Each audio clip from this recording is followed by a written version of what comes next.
വൈക്കം മഹാദേവ ക്ഷേത്രത്തിൽ വ്യാഴവട്ടത്തിൽ ഒരിക്കൽ മാത്രം നടത്തിവരുന്ന കോടിയർച്ചന മണ്ഡപത്തിന് ഭക്തി നിർഭരമായ അന്തരീക്ഷത്തിൽ തറക്കല്ലിട്ടു.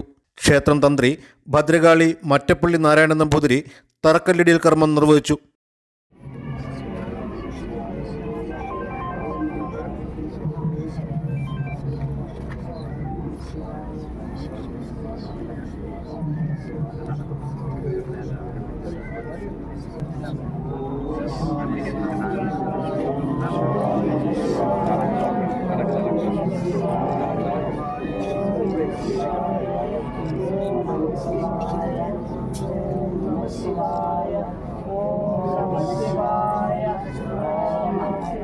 ക്ഷേത്രത്തിൻ്റെ കിഴക്കുഭാഗത്ത് വ്യാഘ്രപാത ആൾത്തറയുടെ മുൻപിലായി 750 ചതുരശ്ര അടി വിസ്തീർണമുള്ള മണ്ഡപമാണ് കോടിയർച്ചനയ്ക്കായി ഒരുങ്ങുന്നത്.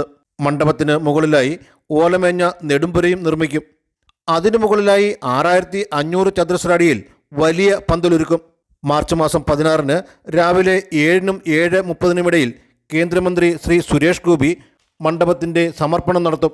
27 ദിവസങ്ങളിലായിട്ടാണ് കോടിയർച്ചന നടക്കുക.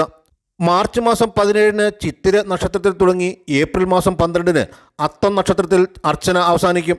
ക്ഷേത്രം തന്ത്രിമാരായ ഭദ്രകാളി മറ്റപ്പള്ളി നാരായണൻ നമ്പൂതിരിയുടെയും കിഴക്കിനടുത്ത് മേക്കാട്ട് മാധവൻ നമ്പൂതിരിയുടെയും നേതൃത്വത്തിൽ 50ഓളം ആചാര്യന്മാരാണ് അർച്ചന നടത്തുന്നത്. വേദസാര ശിവസഹസ്രനാമമാണ് അർച്ചനയ്ക്ക് ചൊല്ലുന്നത്. അസിസ്റ്റന്റ് കമ്മീഷണർ MG മധു, അഡ്മിനിസ്ട്രേറ്റീവ് ഓഫീസർ V ഈശ്വരൻ നമ്പൂതിരി, ദേവസ്വം അസിസ്റ്റന്റ് എഞ്ചിനീയർ ജസ്ന ചാക്യാരത്ത്, വടക്കുപുറത്ത് പാട്ട് committee president advocate S Sudheesh Kumar, general secretary P Sunilkumar, executive committee അംഗങ്ങൾ തുടങ്ങിയവർ കല്ലിടൽ കർമ്മത്തിന് നേതൃത്വം നൽകി. നൂറുകണക്കിന് ഭക്തരാണ് കല്ലിടൽ കർമ്മത്തിൽ പങ്കുചേരുവാൻ വൈക്കം ക്ഷേത്രത്തിൽ എത്തിച്ചേർന്നത്. Vision news, Vaikom.